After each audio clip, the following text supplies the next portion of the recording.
Hello. Have you ever thought about writing a young adult novel? I did just that a few years ago. I wrote this supernatural, time travelling, Victorian, partly set in the Victorian era, YA novel called Claire's Diary. And it starts off with the main character Eve, whose voice you will hear all the way through the novel. She has been in a car accident with her dad, and unfortunately her dad has died. She then wakes up in hospital to see her mum, who she hasn't seen in a really long time, and she is quite she doesn't want her mum there.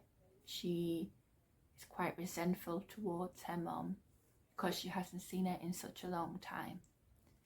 Anyway, she goes to live with her mum to recover, and that's when she gets the letter saying that she has inherited Enderberg Manor, this property that, unbeknownst to Eve, was in the family, and because her dad is now dead, she inherits the property. So she really wants to go to this property and find out more about her family. Unfortunately, things go from bad to worse when she gets there, and the property, just as it has been described, is in a pretty unlivable state.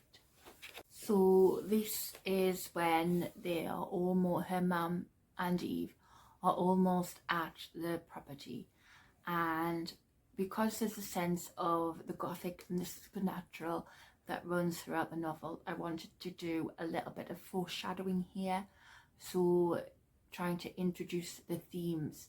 So I'll read you a little bit about it.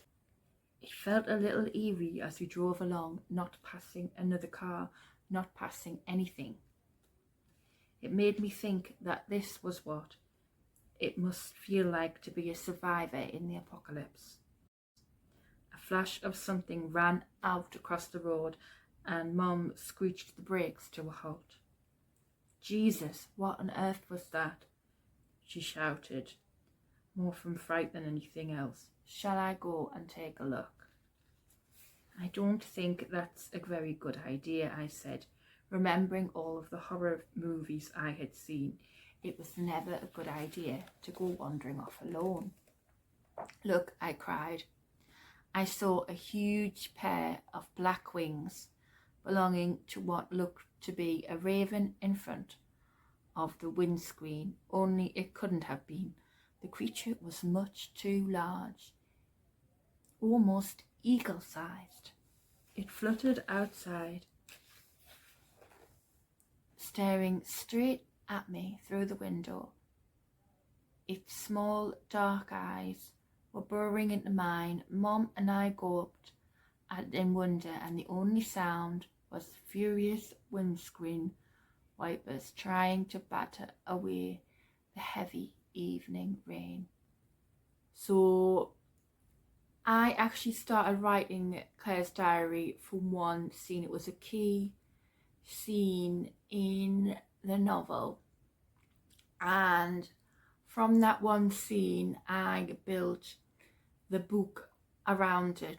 I did several drafts, and before I wrote Claire's Diary, I hadn't actually written a full-length novel before, so for me it was just a case of trial and error, trying to see where all these different scenes would fit within the novel, and that is something that really takes a lot of time. Like I said, it took 9 months for me to write this whole novel, and part of that time was also researching the Victorian period. I read some literature of the day. I read some of Bleak House by Charles Dickens, and also Elizabeth Gaskell's Wives and Daughters.